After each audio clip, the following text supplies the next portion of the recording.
Familja në Islam fillon, siç e përmendët ju, me njeriun e parë, me Ademin a.s.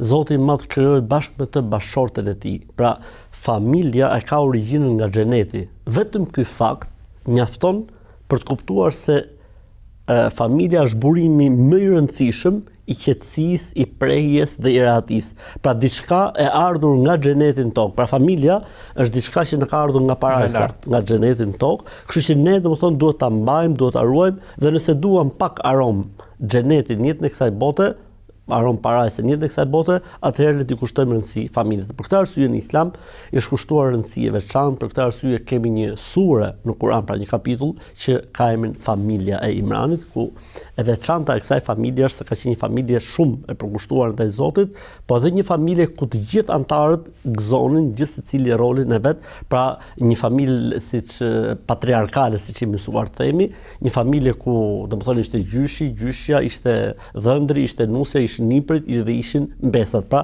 një familje e kompletuar.